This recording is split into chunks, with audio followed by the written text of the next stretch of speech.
Tata cara mendampingi orang yang sakaratul maut atau menjelang ajal. Menghadapkan ke arah kiblat dengan cara memiringkannya dengan lambung kanan di bawah dan kepala berada di sebelah utara.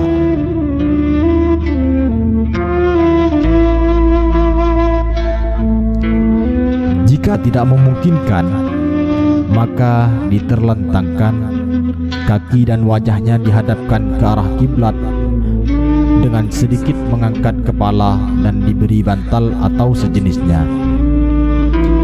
Jika tidak memungkinkan, maka diletakkan sebisanya. Menyuruh orang yang sekarat untuk berprasangka baik kepada Allah dan bertaubat serta mencatat wasiatnya. Menuntun atau menalkin orang yang sakaratul maut untuk membaca kalimat La ilaha illallah. Namun, jika orang yang sakarat kafir, maka dituntun untuk membaca kalimat syahadat Asyhadu an la ilaha illallah wa asyhadu anna Muhammadar Rasulullah. Dalam menalkin orang yang sakarat, disunnahkan orang yang menuntun bacaan tersebut bukan orang yang dicurigai seperti musuhnya atau ahli warisnya, kecuali tidak ada orang lain selain ahli waris, maka diambilkan dari ahli waris, namun diambilkan dari orang yang lebih mengasihi. Mengulangi bacaan talqin La ilaha illallah apabila orang yang sekarat mengucapkan kata-kata lain walaupun berupa zikir dengan tujuan supaya kalimat La ilaha illallah menjadi akhir perkataannya. Hal ini sesuai dengan sabda Rasulullah yang diriwayatkan oleh Imam Bukhari dan Imam Muslim. Man kana akhiru kalamihi la ilaha illallah dakhalal jannah. Barang siapa yang akhir perkataannya la ilaha illallah, maka dia akan masuk surga. Membacakan surat Yasin dengan keras di sampingnya, karena surat tersebut mengandung ayat-ayat yang menerangkan keadaan pada hari kiamat, neraka, surga, dan yang lain sebagainya. Selain itu, juga disunnahkan membaca surat Ar-Ra'd dengan lirih, karena surat tersebut dapat mempermudah keluarnya ruh.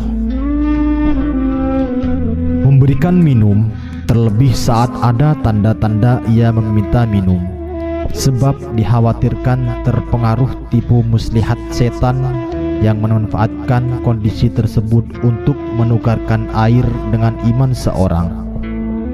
Diceritakan bahwa setan datang membawa air jernih sambil berkata, "Katakanlah bahwa tiada Tuhan selain aku, maka aku akan memberikan minum padamu."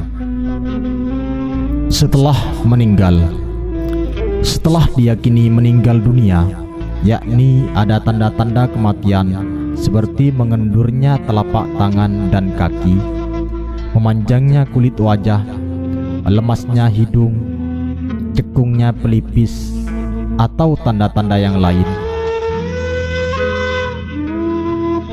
Memejamkan kedua matanya sambil membaca doa Bismillahi wa ala millati Rasulillah, Allahumma ighfir lahu warhamhu warfa' darajatahu fil mahdiyina wahlafhu fi aqibihil ghabirina waghfir lana walahu ya rabbal alamin wafsah lahu fi qabrihi wa nawwir lahu fihi.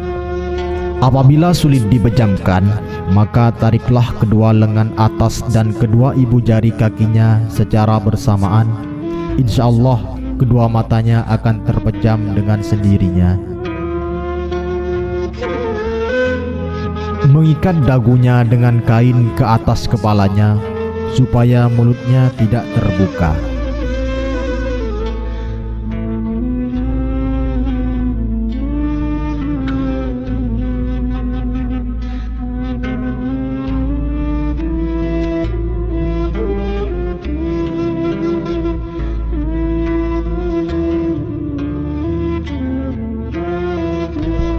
Melemaskan semua sendi-sendi tulangnya dengan cara menekukkan tangan pada lengan, betis pada paha, paha pada perut, serta melemaskan jari-jari tangan dan kaki dengan tujuan mempermudah dalam memandikan dan mengkafani. Apabila kesulitan dalam melemaskan seluruh sendi-sendi tersebut, maka bisa memakai minyak. Melepaskan semua pakaian yang dipakai ketika meninggal supaya mayit tidak cepat rusak.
Kemudian menutupinya dengan kain tipis yang kedua ujungnya ditaruh di bawah kepala dan kedua kakinya dengan tujuan agar tidak terbuka, kecuali apabila mayit mati dalam keadaan ihram. Maka kalau laki-laki kepalanya harus dibuka, kalau perempuan wajahnya tidak boleh ditutupi. Meletakkan pada tempat yang agak tinggi seperti ranjang dan sejenisnya supaya tubuhnya tidak cepat rusak. Menghadapkan ke arah kiblat sebagaimana orang yang sekarat. Meletakkan benda yang agak berat kira-kira 1,5 on seperti gunting, handphone atau sejenisnya dengan ditaruh di atas perut jenazah apabila dalam keadaan terlentang. Dan jika dalam keadaan dimiringkan, maka bendanya diikatkan dengan kain atau sejenisnya pada perutnya supaya perutnya tidak kembung. Menegakkan telapak kaki dan menyedekapkan kedua tangan di atas dada, dalam artian tangan kanan di atas tangan kiri. Membaca doa Allahumma ighfir lahu warhamhu ketika melakukan semua hal di atas. Hal-hal di atas hendaknya dilakukan oleh kerabat atau mahram yang paling sayang pada mayit. Suami istri statusnya sebagaimana mahram. Membakar kemenyan atau menaburkan wewangian di sekitar jenazah untuk menghindari bau busuk.